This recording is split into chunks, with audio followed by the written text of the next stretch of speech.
Today we're on our way to NY Studios West in Los Angeles, where we're going to go check out the Frankenstein exhibit, Crafting a Tale Eternal. And here we're going to check out some of the costumes, the props, the set pieces, all the fun things from the film. And then we're actually going to enjoy a conversation with Guillermo del Toro himself after as well, so stay tuned for that.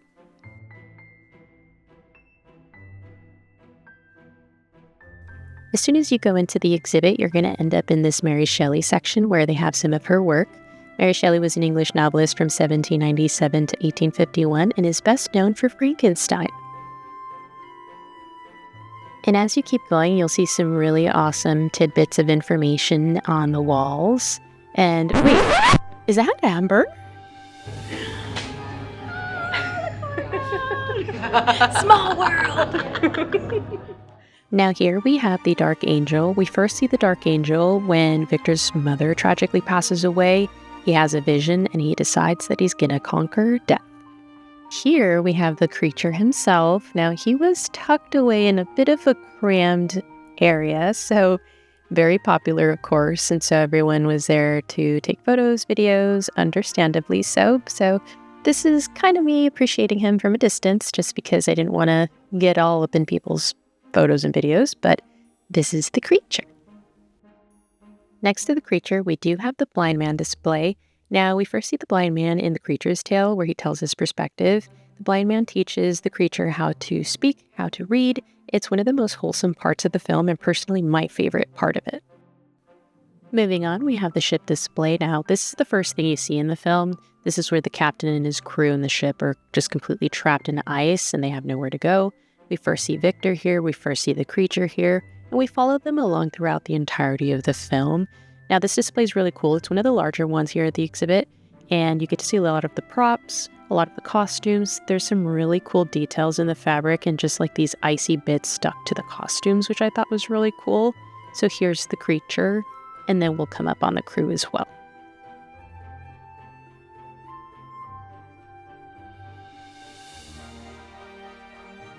And then here's some of the crew. So you can see that kind of icy texture still stuck to the fabric. Let me see if you can take a look here, but so cool. It looks so realistic.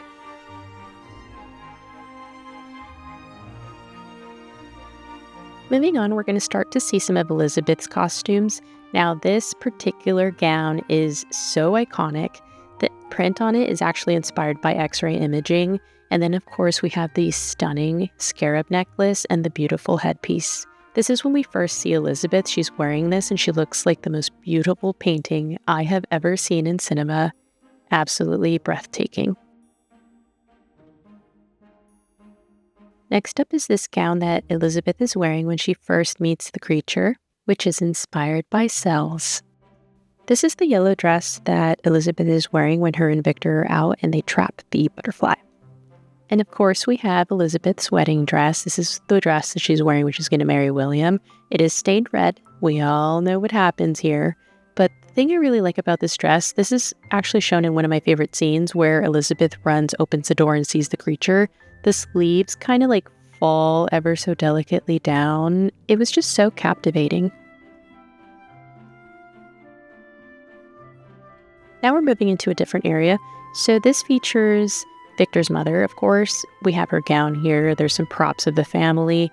Now, the mother is also played by Mia Goth, in case you didn't know that. So here are also some props of the headstones, which is so cool to see as each individual person receives them. We have a little necklace here, some of the artwork. This is a really cool display. I really like this one a lot.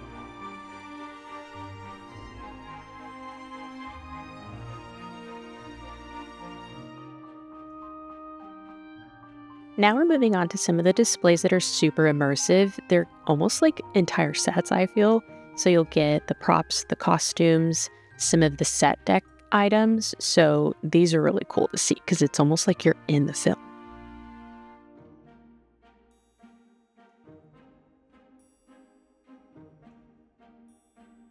This was an example of one of the miniatures used for the film for the lab. Now, this is actually huge. I'm just going to call it a hugeature.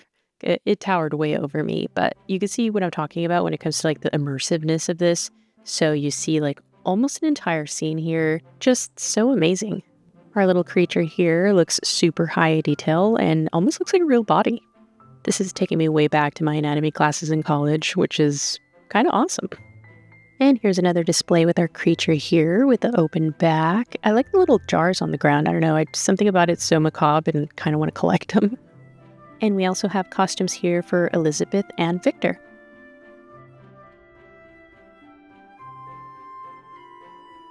I had to go back to that hugature. It inspired me to film this little cinematic piece, and I'm actually really happy with it. I just imagine us looking into the window here and just seeing a bunch of characters. So that's pretty much the entire exhibit. Now we're in the theater waiting for Guillermo del Toro to actually come out and have a conversation with the moderator. So we're going to wait and see what happens. Good evening, everybody. Hello. Thanks for being patient with us. My name is Anthony Bresnikan. I'm a film journalist. I've been covering movies for so long I don't even want to count it anymore. But years and years ago, I saw this film called The Devil's Backbone. And I didn't know much about the filmmaker. I knew he had made like Mimic and things like that. And man, I just love The Devil's Backbone. And I had an opportunity to talk to this young, dashing filmmaker. I was invited to. Do you guys know where the Cheesecake Factory is in Sherman Oaks? At the mall? I live down the street. Yeah. Not exactly like a temple to cinema, the Sherman Oaks Gallery.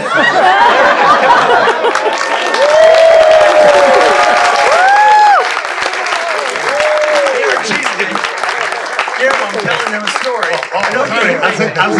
But we were. I go to the Galleria to meet this filmmaker, Mr. Guillermo del Toro. And, he's making Hellboy. Hellboy, and there was a Virgin Megastore back then. Yeah, and a little office up there, and I come in, and here's this big man with a big smile and a big notebook stuffed with drawings and notes and ideas, things that were. It was like the book was magical, and it was channeling into the edit you were making, and you were showing me scenes from the film, and I was so excited to see more, but there wasn't more because you were in the midst of making it, and that's when I fell in love with Guillermo del Toro. Yeah. His storytelling, his love, his passion. And I paid for the check. We didn't have cheesecake; we were just upstairs. It's always a joy to write about your movies because you bring such love to the process. And I think I want to talk to you about that love because I think without it, I don't think you would be the success that you are because you have to get other people to feel it. I've been everything. I mean, to give you an example, I made this exhibition to stay open 2 more days. Yeah. and in exchange, they said you have to do another Q&A. So here I am. And it's the last Q&A, so we're going to go for 45 minutes. And listen, the thing is, I say, and it's completely true, my mission is evangelical. And I'm an evangelist of monsters. And I believe that the parables that you can learn through fantasy and horror as instruments of illuminating. Not, everybody thinks about horror being just a thing that shocks and horrifies. And I actually think there's a huge, incredibly graceful part of the human spirit to be discovered through the fables that I try to do. The Shape of Water, Devil's Backbone, Pan's Labyrinth, this, Hellboy, and every time I tackle it, I try to illuminate a little bit of the human spirit. Well, I think you find things in the darkness that you lose. Yeah. My acupuncturist said something the other day that made sense. He said some people, if they experience something terrible in childhood, they detach from Earth and they have a clear communication with parables and heaven. This is my acupuncturist, so I don't argue with him. And he said, and then in order to root themselves, they look for the shadow of the mountain, the yang. And you can do it through grounding or love or earth or simply the darker side of things. Since he had 20 needles in me, I didn't argue at all. But there is something, this is my religion in a way. I was raised Catholic, as you may have noticed from the movie, but I lapsed and I tried to form my own phraseology of the spiritual through the Zen, through Tao, through Eastern philosophies, through even aesthetics like wabi-sabi, kintsugi, an amalgam of things that are all in my movies. I try to talk about things that, I don't think there's wisdom in art, but there is experience. And I think if you presume that you're wise, you're a fool. But if you presume that you're experienced, you are noting the time. At 61, I've gone through most of the bad conversations you have to have in life. And you want to share them as a son, as a father, as a brother, as a friend, as a human being. You mentioned being on an evangelical mission, and that brings up something I wanted to talk about here with you in front of these folks. But I got to visit the set of Frankenstein almost a year and a half ago in Toronto, and I spent 3 wonderful days watching this man work. On the autopsy scene? It was the assembly scene of the monster. We saw the knee in front of you. Yes. And they had he and Oscar had these great nicknames for all of the little props. One of the guys was called Canadian Bacon because he laid skin, and all of these off-color. Yorick. Yes, Yorick was the skull bait. Yeah. But one of the things you said in our conversation, I keep thinking about it now because I think it's stuck with me. You said, you only get so much time. I'm paraphrasing here. You said you only get so much time on this earth. And I used to think about making movies as like building cathedrals. But sometimes now I think it's more like building 7-Elevens. Yes. I think when people worry about the size of the screen, I worry about the size of the ideas. That's what makes cinema cinema. Not if you have to hire a babysitter and buy popcorn. It's the size of the idea, the size of the emotion, and the risks you take. That is cinema. And it would be completely hypocritical for me to say the only way. I mean, I experienced most of the classics on Channel 6 in my hometown. So how can I say, well, the only way is it the greatest way? 100%. Collective cinema, 100%.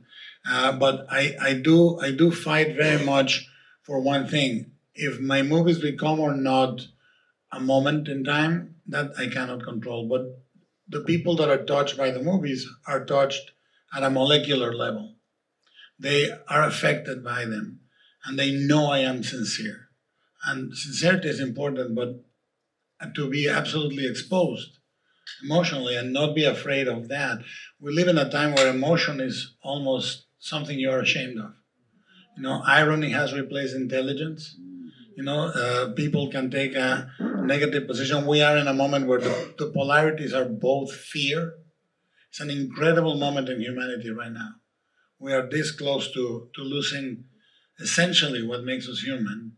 And whatever is standing, if we don't fight for love, and I know this sounds really disingenuous, and grace, even in the worst circumstances. I'm not saying we're perfect. We should be imperfect. I'm fucked up. But we can be graceful and loving in doing that. If we don't fight for that, whatever's standing at the end of the day, even if it looks like a human, it will not be human. And I think it's very important to remember that. It's the same thing that was happening in 1818 when Mary Shelley wrote the novel. It was at the peak of the Industrial Revolution, beginning of the humanization. We have things that can do what you do faster. And it didn't get us into any better positions. And it was the moment where the entire structure was suffocating the voice of females. There was no place for women in society. We haven't fared any better. It was a moment in which it was all Eurocentric and Western. We haven't fared any better. Success started to be measured by exclusively money. We haven't fared any better. So these are things, that's why the novel is immortal, because we are moronic. We don't learn the lesson. And what a beautiful answer. I think I heard applause starting to break out at numerous times. Thank you. I'm sorry I'm late. Goddamn traffic in LA. I think you're worth waiting for. I was like, we're late. I hate being late. I think you're worth waiting for, and you waited a long time. Yeah, 50 years for this movie I waited, and more than 20 trying to develop it. When people say, well, why did you choose this, why did you choose that? everybody passed on the movie at one point or another, and I just knew I had to make it. It's interesting because you were on a parallel journey with Pinocchio. Yeah, you same. had to try to get people to say yes to it, and your Pinocchio and your Frankenstein, to me, feel almost like siblings, brother or sister. They are sibling movies. That there is a parallel between them in the making of them and in the thematic. Thematic is father and son stories. They are both sons that are created by a father in a whim or looking for something that is not the creation of life, and the loving of life, and they have to travel away from their fathers to find experience and come back and tell them, "This is who I am. Do you love me?" Which are things that most people go through. That's the other thing we need urgently. I think everybody wants to be forgiven and forgive. And it's so hard people accept somebody shooting somebody in a movie much easier than they accept somebody forgiving someone in a movie. And that speaks very ill of where we are, and I think that we are in a spasm of fear.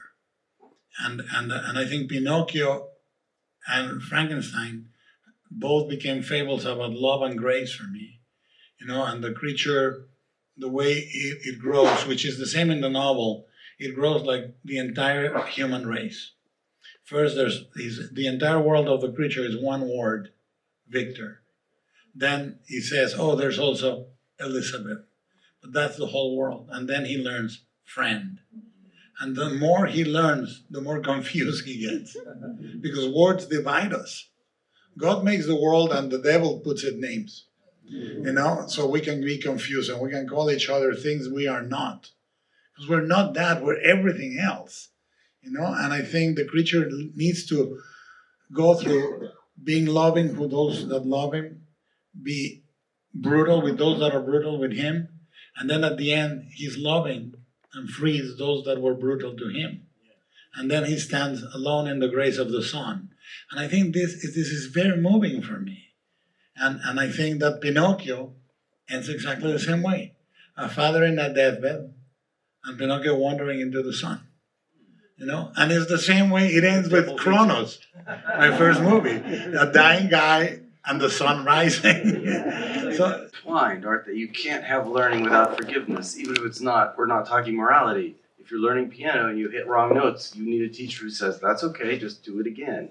Both Pinocchio and Frankenstein's monster, the creature, they are these sons who are born and the father somewhat expects them to know.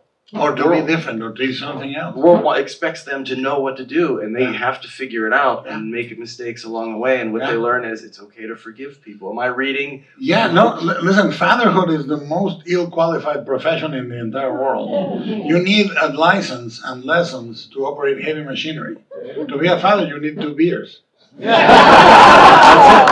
yeah, sure. I know, it's Saturday, And the reality is that a lot of fathers and mothers, parenthood sometimes makes the child an accessory that makes them look good or makes them look bad. And that's not at all what it is. I think children are 2 things, are the metaphor of who we are, and they're here to save us. It's the one chance we have to rescue ourselves. And it's an immense lesson, which for me, I learned as a child, as the son of my father, and then I learned as a father when I realized at age 40-something that I was my dad. I looked in the mirror and I said, there he is, and I'm repeating mistakes that were made, not mortal ones, but you can be omission, absence, whatever you want, and you try to gather that. And Pinocchio, I think, is the original tale of Pinocchio is Pinocchio has to be well behaved in order to become a real boy. And I said, well, Pinocchio has to disobey in order to be a real human, because we are human because we say no. Not because we say yes. It's because we say no. Say no to program. To things that, to say no, it doesn't feel right. I don't think that's right. So I'm going to say no. And then Geppetto has to learn to be a real father. because that's the real lesson. It's not the boy that needs to learn. So I believe in these things, and I put them in the movie because I think that I was talking to a director friend this morning. I was making tortillas, and we were having a coffee, and we had tortillas and coffee and salsa, he said, "Well, what do we do?" And he's a very articulate and great filmmaker. He says, "Do you think what we do makes a difference?" And Steven Soderbergh very eloquently said, "If the entire canon of Shakespeare hasn't changed humanity for the better, what the hell am I doing?" And I think, yes, no movie changes the world, but movies have saved my life. They can change us. They can change us, quantifiably, little by little. I can tell you Frank Capra has saved my life. Preston Sturges has saved my life. I laid on the grass looking at the sky when I saw Close Encounters, and I understood there was something much larger than me. And that humility led to spirituality. So I do think art is important. Movies are important. And we live in a moment in which we are told they're not. Don't believe it. Don't believe it, because they want to take them away from us.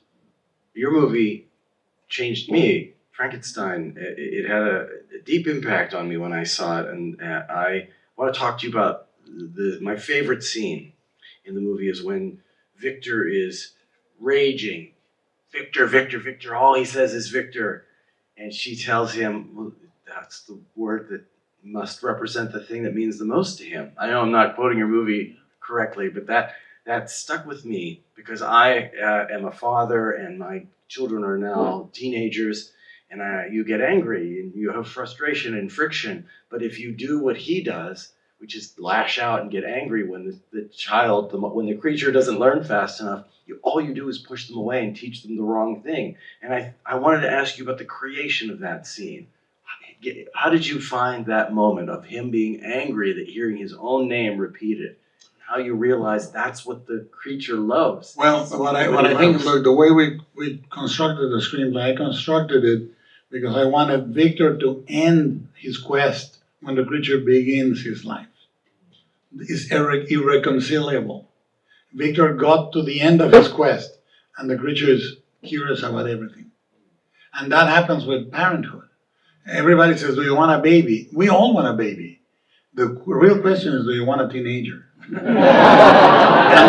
the real question is, do you want a 30-year-old that is going to ask you for a loan over and over again? And if the answer is yes, you may be prepared, first of all. But of course we want babies. And I think that's the trap.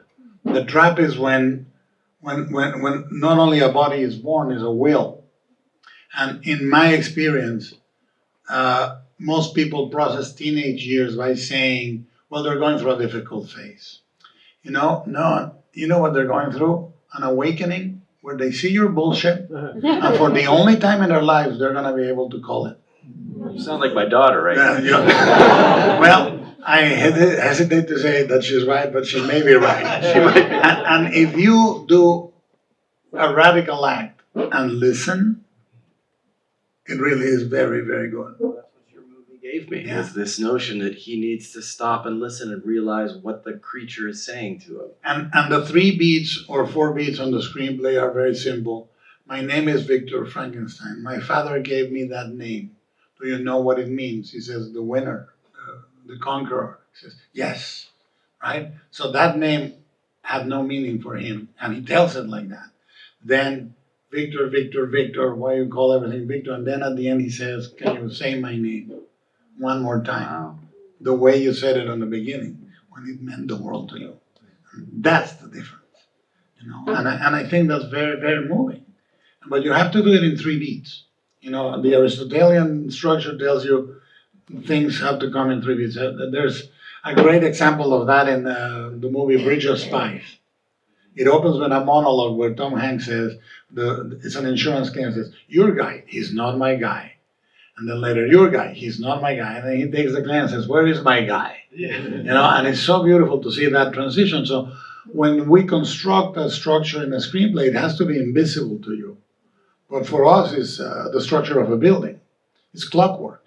We are making every gear click in a certain way to provoke an emotion.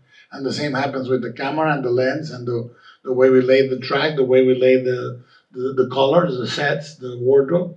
All is meant to evoke emotion. Nothing is just for it to look good. It makes you feel a certain way. Tell me about the most important reaction you've gotten to Frankenstein. You've now met countless people who've seen it. You've been with audiences. It is literally like that.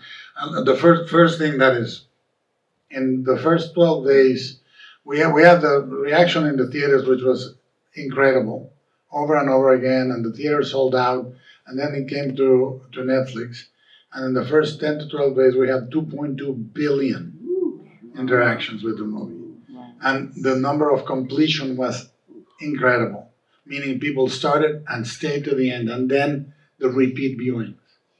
That has been a real thing, and then came what I call the Franken Nation, which is people that started inundating us with the most beautiful, moving, and personal art, fan art.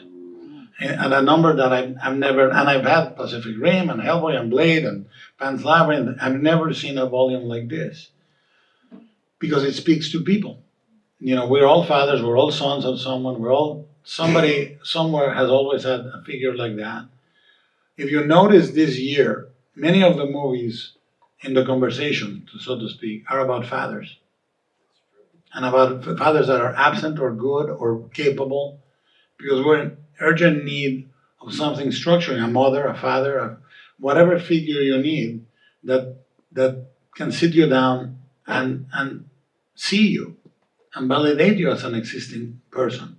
Because I think that it doesn't have to be just a father the traditional way. It can be a mother figure or Idris Elba as the president. Yeah. I would vote for him in a House of Dynamite in a second. Because we are about to disintegrate as society. And the zeitgeist is asking for these figures. It's not casual. I mean, in the 80s, we had fucking volcano movies. three in a row, or 3 meteor movies. Asteroids. The zeitgeist is real, and the pulse of the zeitgeist right now is these figures. Looking for, where, as the song says, who are the strong, where are the trusted? Yes. That's yes. what we're looking for. But what I think is important is also these movies can allow dialogue. And this is something every religion in the world understands parable. If I tell you I'm Republican or I'm Democrat or I'm a Buddhist or you're a Christian, immediately we are saying what we are not. What I'm saying, if I say I'm Catholic, that means I'm not a Protestant, I'm not a Buddhist, I'm telling you everything I'm not. But if instead of using what I believe in, I use a parable. There was a man with 3 sons, and he gave each son 3 talents and sent them out into the world. You're paying attention. And the story has no denomination. And you will believe, you can discuss principles that are universal. And I think that's the power of fantasy movies. They allow the parable to connect. This is a newborn. He's is a few hours old. And yet he is a 6'7" guy. But we see him as the cleanest embodiment of a human soul. That abstraction allows the dialogue. A puppet made of wood, made. It's beautifully said. I'm going to applaud that. It's a good thing you found the movies as a passion, because if you ever decided to lead a cult, very successful. There's Kool-Aid in the lobby for it. No, I think that the difference, like this morning I was making tortillas. I make them from scratch. I think that, when I talk to my kids and we went through the teenage years, I asked forgiveness. I listened. And we are, I think, very good friends now. But I always say to them, you want to be happy? The secret of happiness is super simple. The others. Give. Serve. Like when you cook for someone, it's one of the purest forms of love. When you say, what do you need? Not what I need. What do you need? This reminds me of something we talked about on the set. I don't know if you remember this, but I was asking you, we were talking about fatherhood and how that informed the writing of the story and how you envisioned the Frankenstein story. And I asked for an example from your own life, and you said, my daughter's car was broken. And there was something wrong with it. I forget what it was. Yeah. You said it was important to me that she know and that I know that I took care of this, that I didn't have an assistant or somebody else. I took the car, I took it to the mechanic. I waited until they did this, and I took it to the guy that put the new tires. I did it. And the new tires were put, and then I took it to the balance, and I said, I did this. I think that's no one else. A beautiful example of how something mundane from everyday life, going to the mechanic, can inspire an epic fantasy. If you are, I mean, you know what would save humanity? One generation of kids raised with love. One. We have failed to do that. We have failed to do that as a species. We have never raised one generation just with love. You know, it would fix everything. Because I heard something heartbreaking at one point in my life. Is that a child that is loved by the parents can do anything. And it's true. We most of us are broken in the first 7 years of our life and spend the rest of our life mending it and trying to fix it. And at the end, you know, that's why I did Pacific Rim. I wanted to do Pacific Rim to show that we build these personas, these giant robots. And inside there is one lonely person that has to communicate with another lonely person. And inside that lonely person is a little kid. So that's why if you saw the movie, it's a girl running with a shoe in her hand in the middle of a destruction of a city. That's who operates this machine. When I see Mike Tyson, I say, how scared must that child inside be to have to create Mike Tyson to exist in the world? And that's, I think, if you see these vulnerabilities, they're incredibly illuminating of the human condition. Given the years you spent dreaming about this project and the work you put in just to get it started, can you share with us a day on set that was just pure joy? Yeah. Fun. Most days. Most days. Most days. I mean, I would say, you know, there were things that were going different than I thought, because we prepped for 9 months this movie, and then whenever anything was going wrong, I said, why is it going wrong? What can I do with it to make it work in my benefit? Because I think it's a movie talking to you. No, you don't need that. You need this, you know. But I can say that every actor was a joy. Every actor was a joy. You know, Jacob, we printed every 2 takes, print. If it was a third one, was a mechanical need, or he was the creature. Oscar and I, we're brothers. Really, he's my brother. I will call him drunk after midnight. I don't care. Like, 2 beers. 2 beers. Yeah. No. Yeah. Come on, Oscar. 2 beers. It's Saturday. No, but you know, it was really, really very, very deep. And Mia, if something is not real, she cannot do it. So everything you see when she looks at him, when the way she looks at him is what makes him alive. You know, and that's a miracle. You know, I think an actor, that's why, you know, when people talk about, AI, you know, when people talk about things like that, it's human. It's humans touching humans and sharing an experience. And the way she looks at him, that's the great moment. And that's not me. That's not the position of the camera. That's the actors. So every day I came in saying, how can I make people love this set piece?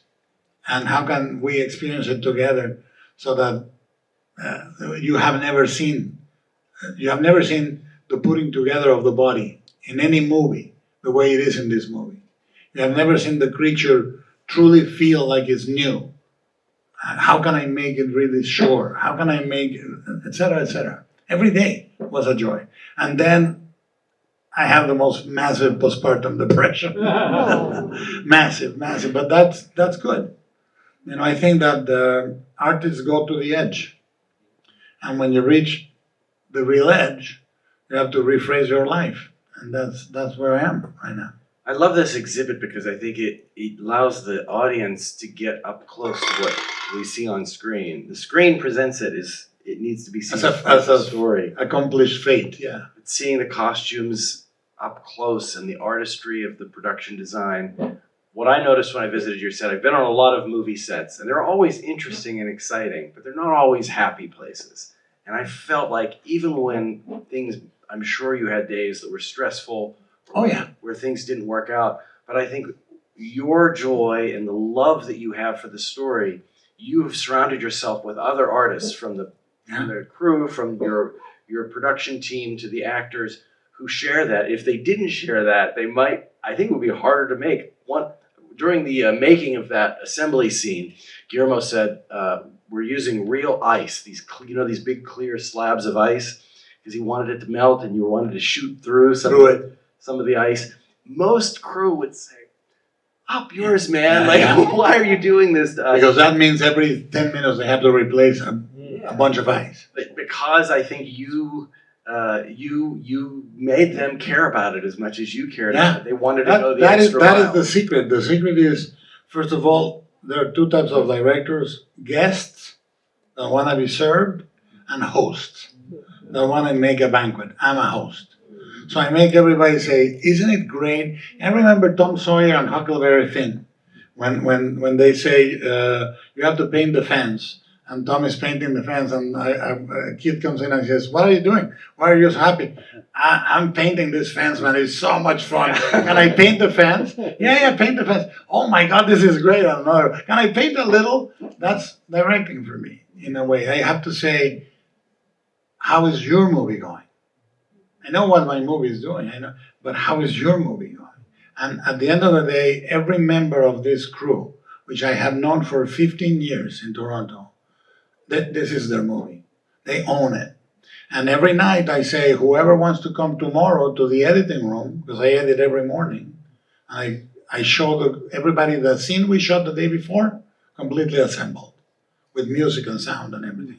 And I say, anybody want to come in the morning, you're welcome in the editing room. Anybody. Set deck, wardrobe, props, and they show up with coffee and a donut or whatever, and we sit down and they see me edit. Because I want them to know what I'm doing. I want them to know why I wanted 20 takes or 3 takes. Because then you're leading with a gentle... Now, they know better than try to screw with me. Because I'm also very firm. I say, you think I wouldn't notice that? Go fix it. And I'm very, very strict with that. But I think that's structural. It's not a point of arrogance, it's not a point of ego, it's structural. One of my favorite things about visiting your set was when Tamara Deverell was showing me around the various locations she built. They feel like locations because they're in sound stages, but they feel gigantic, 160 degrees. And we were on inside a sound stage on top of the tower that's atop the water tower, the laboratory. And she was showing me some of the aging details of it. And she said, Guillermo paints models on the weekend. And while we were working on this, he came in with his own paints and you had specific, can you tell us what was it, the specific color you wanted? I have a paint for that. Well, if you see the Archangel in the exhibit, I painted that.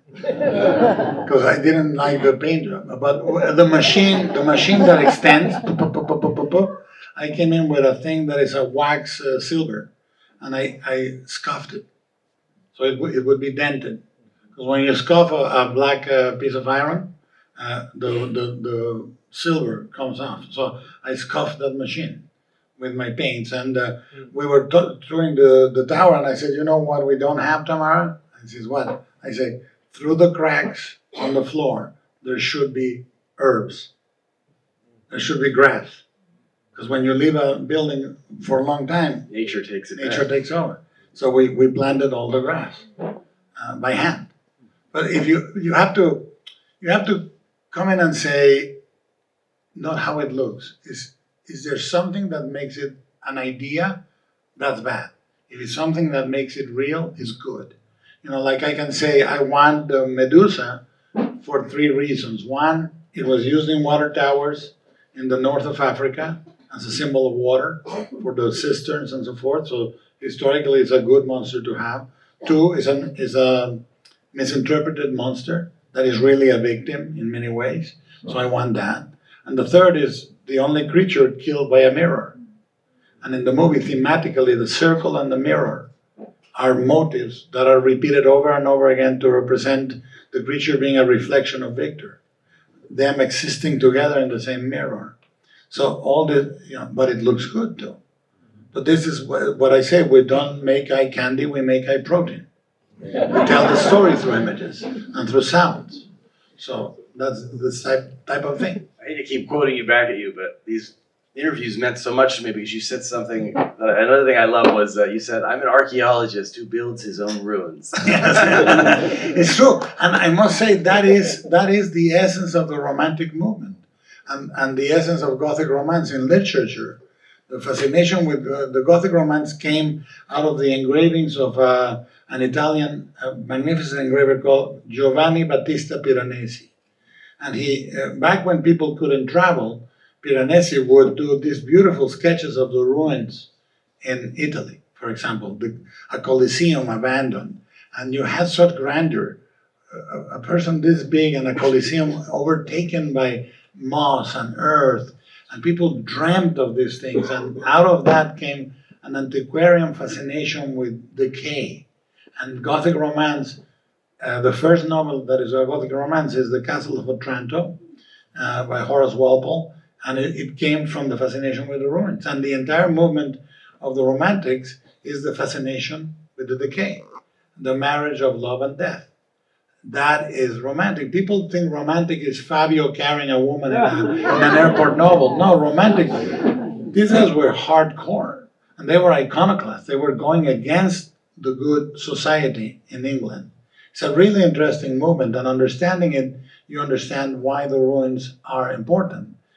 I used to talk, a friend of mine said to me, "Why do you put autopsies on your movies?" I said, "Because if it's dead, it was alive." And that's the easiest way for people to believe in a monster. If it's dead, it was alive. And I think it's sort of the same spirit. I think that's fascinating because it also connects as a bridge back to this notion of fathers and children, parents and children, let's say. That we have this one life, and then we create another, and we try to shepherd it along in a good way. But there have been many, many countless lives before us, and the ruins to me seem to symbolize whenever I'm in the woods and you find like a little foundation or a chimney, just a chimney standing in the trees. Somebody was here once. Somebody was there. And that's true of us too, is that these are the questions people have been wrestling with over and over again. Mary Shelley's time. A trace tells more the story than something complete. A mystery. Every time somebody gets run over, they lose one shoe. So every time you drive on the street and you see one shoe, you know the story instantly. Or to say it differently, like a ruin collaborates with your imagination into putting everything together back again. So I think that when you show something pristine, like how many tiles are missing, and I say to Tamara, this is the story of this place, and we have to make it rational. This is why the tower looks like this. Like this is a cistern, right? And they were siphoning the water from the lake through that opening. So we have to put pumps on both sides, and the pumps are there. And then we have to see plaques where they remove the pumps, and not all the pumps are there, because that absence means there was a presence. So if it's dead, then it was alive. That was alive. If there's a stain in the shape of a machine, there was a machine there. So you have to have a notion of intelligent sense of storytelling and design, and then this water, then the hole in the pump in the tower is to siphon all that water from the lake, and that's why it's on a cliff, etc., etc., etc. your interest in ruins, does that also factor into, or tell me how you think it changes the way we operate? What we think differently, we behave differently when we realize we're only custodians of this moment. We're here now. Others were here before. Absolutely. We have to leave it in some way. Yeah. It's better. If you guys are curious about, there's a great book called Wabi Sabi for Artists. And Wabi Sabi is a discipline in Japan that celebrates the beauty of the imperfect and the impermanent, right? One of its disciplines is called kintsugi. But Wabi Sabi, for example, in the history of film, you can see that up to even with Kubrick, up to George Lucas in Star Wars, all the future was pristine. You see 2001, all the suits are pristine, all the machines are pristine. And Lucas came in and said, I want oxide, I want decay, I want things to be broken, things badly repaired. And that instantly made it real. That's Wabi Sabi. Because Wabi Sabi says it ennobles the object to have a dent. So I did it on Pacific Rim. They're dented and scratched, scrubbed, badly repaired, because it tells a story. And one of those branches of that is called kintsugi. In the Middle Ages, all the tea sets in Japan came from China, and they were sent back to China to be repaired. So they were very, very expensive pottery. If you broke a cup, you send it back, and then the Chinese repaired it with these staples. And it came back, and it was imperfect, but it was not graceful. So the Japanese invented this mixture of lacquer and gold. And when something broke, they would profile that breaking, and they would put the cup together, and now it was more precious because it had been broken. Now it had a history with you. You could tell the story. This cup was mine, and one day I got drunk with Oscar Isaac, and it fell and it broke, and I put it together, and it was the beauty of a scar, so to speak. And I think that dictates if you are only on the Western values of beauty, you are very, very narrow in what your vocabulary becomes very limited. So a lot of this philosophy is the mixture of the romantic ruins and the Wabi Sabi. And that's why I say to young filmmakers, the larger your visual vocabulary and the more it comes from things that are not cinema only, the better. And that's, again, I'm going to go back to my old faux AI. AI can only permutate what has already been done. It cannot come with a new idea. So it'll get you to mediocrity super fast. And then, because it's so fast and you did it, it feels good. But all those steps you didn't take, you didn't learn. And you're permutating things that come from one source. If they get all the information from one source, but if you read architecture and you read about painting and you know the painters and you know why each school of painting changed the one before and how it changed and how it happened. If you know that the oil comes from the Flemish and it comes in the Renaissance. And the reason we have Impressionism and modern painting is because of two inventions, paint on a tube and a flat brush. And if you know why, and making a canvas portable. So was it the camera also an inspiration? Yes, because yes. Now we can capture the hillside. Absolutely, without any effort. Something different. Exactly. The moment the duty of painting was not to capture realism, then Impressionism, symbolism, are birthed at the same time. One tries to capture the light and the moment, and the other one tries to capture the symbolic existence of that thing that is impossible in a realistic painting, and et cetera, et cetera. But the conversation with the images become a lot more cultural and a lot more interesting to you and the audience, the more your sources are varied. We're near the end of our time. We could go longer, but I wanted to go back to the thing you said about kintsugi and the gold lacquer that would. We've all seen that kind of imagery. He is kintsugi. Well, I was going to say, did that inspire the look of your monster? Because to me, he looks like a marble statue carved by Michelangelo, shattered by a bomb, and fused back together. Yeah, so Mike Hill is a genius designer, And I think that if you see the head has a little bit of influence of the phrenology manuals from the 1800s, and then the body, if you write on your Google Saint Bartholomew statue in Rome, there's an alabaster statue of the flayed saint that was a big influence on the look of the body. And the idea is that Mike coded the colors so that you get the sense his skull, every patch on the skull has a different hair color. So the patch here has a white streak because it was a dead soldier in his 60s, and the patch over here is brown, and the patch over here is black, and so on and so forth. So Mike is everybody in this movie is at the top of their craft, and that because what we want to offer you is an opera, something that you go and you get your best suit and you sit down and the orchestra starts playing and you see our best effort. I think you feel the human craft, and the expo here is because we have broken the tacit agreement with images. For many centuries, if it wasn't an image, it was real, right? And now we don't know what's digital and what's real. And what I wanted to say to you in this expo is there's a lot of this one that's real. And I think it's a celebration of the crafts, yes, but it's a celebration of humanity.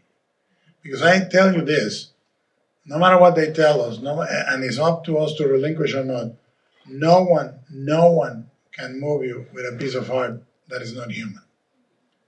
No one, nothing will do that. So whether I get to make a movie like this again or not, who knows? I think it's the last of the Mohicans because most people go to shoot in an LED screen and everything is digital and all that. I believe in if you feel that hundreds of people build this. Hundreds of people. That's what ruins are. Something that people made. He's made of all these different pieces. Each one is a part of somebody else who lived. The different hair colors evidence that. And that's, he's a ruin as well, isn't he? That's what we are. I mean, I'm telling you, it's not facetious. We all, if you go to your fears at age 40, 30, 20, 50, they're the same fears you had as a kid. You can fear being abandoned. No one can abandon a 40-year-old. You're going to find your way to somewhere.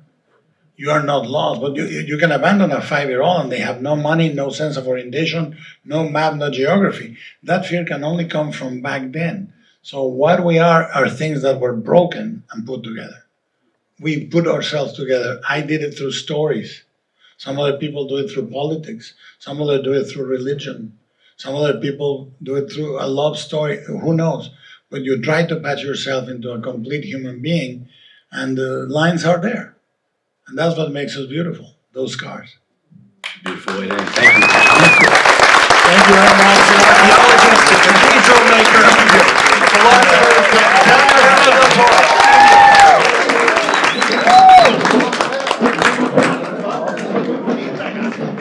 As you saw at the end there, everyone swarmed up to get photos, get signatures, and chat them up. Now, this is actually really common for events like this. I'm more of someone that likes to admire from afar, so I just took some footage from afar. And yeah, he's really great. He's very sweet with everyone. One of my friends, Oscar, actually got a signature for one of the books that they gave us at the event, so that was really exciting. After the event was over, we made our way to the exit where they gave us a little swag bag. It had a screenplay book and a hat, and they also gave us this really pretty poster. Overall, this experience was a 10 out of 10. I highly, highly recommend. I know that this exhibit is technically over now, but I'm really hoping that they do a tour around the world just because I feel like everybody needs to enjoy this. I am very grateful that I was able to experience this. And if you made it this far, thank you so much for watching. If you're interested in more videos like this, please feel free to subscribe and hit the notification bell for any new videos.